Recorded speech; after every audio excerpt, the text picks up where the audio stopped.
I'm not an activist for the sake of it. I'm really not, you know. I really love to believe our government and the industry when they claim that fracking can be done safely in this country, that it can be done because we've got a robust regulatory regime, and that it's going to bring clean, you know, cheap energy, and it's not going to affect anybody living alongside it or their house prices. That's very important too. I'd love to believe that, because if it were true, I'd go back to spending more time with my family and my work. But I can't do that, and nor can many other people in this country, because it simply is not true. Now, you've only got to ask, don't just listen to me, ask UKIRC. That's the UK Energy Research Centre. It's an academic consortium covering 40 institutions. And it brought out a report last autumn which basically damningly found that the government's promises of energy security, as Kat said, and lower bills were basically, quote, hype and lacking in evidence.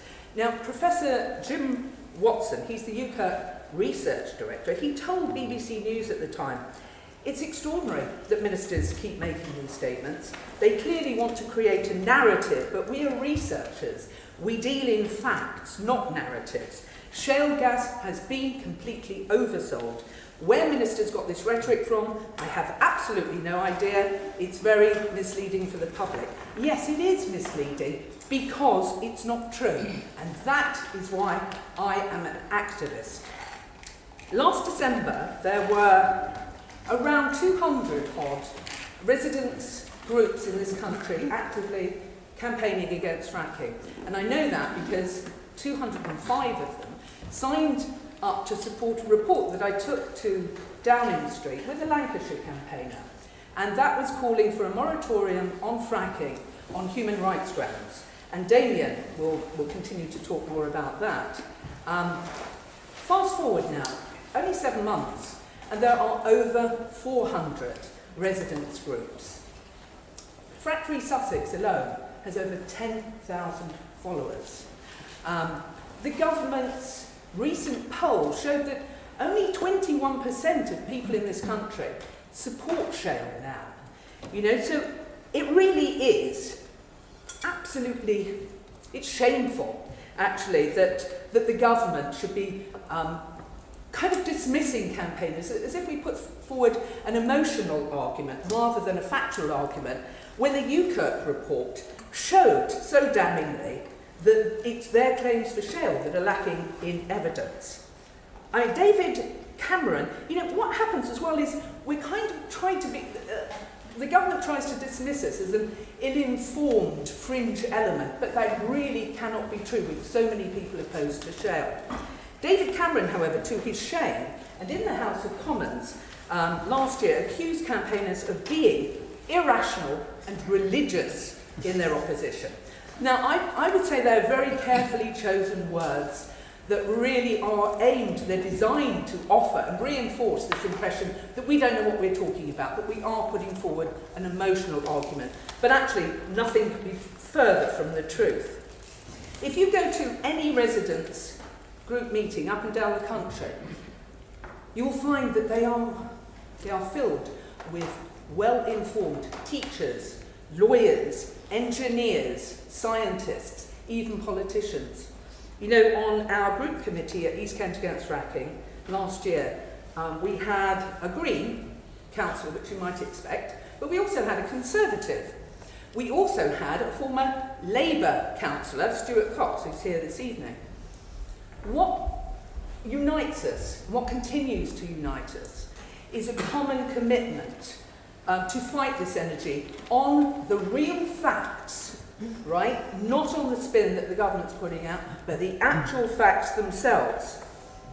And those facts are often really shamefully skewed and distorted to support the government's overriding, but completely misguided commitment to shale itself. So while we're campaigning against fracking, we're actually campaigning for the truth, and that's really important.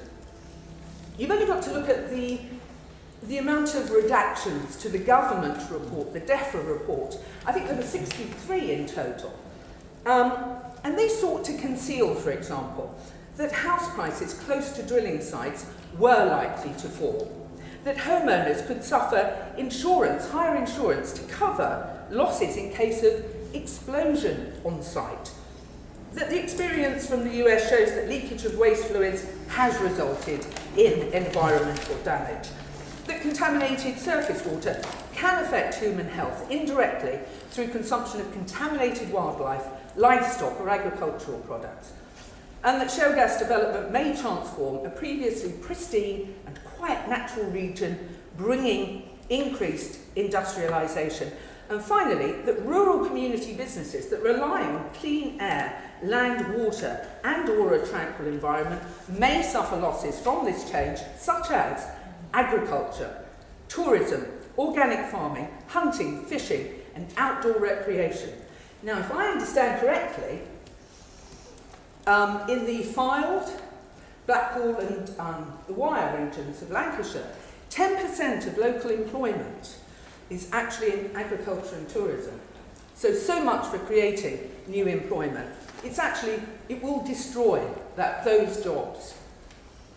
So, those are the real facts of fracking. And they were disclosed in a government department report, but they were revealed only after pressure from Greenpeace resulted in those redactions being reversed. So is it any wonder why communities like mine and many others actually defy government policy on shale for the sake of our communities? In August 2013, with my own community, which is in East Kent, a company called Coastal Oil and Gas submitted applications for exploratory drilling.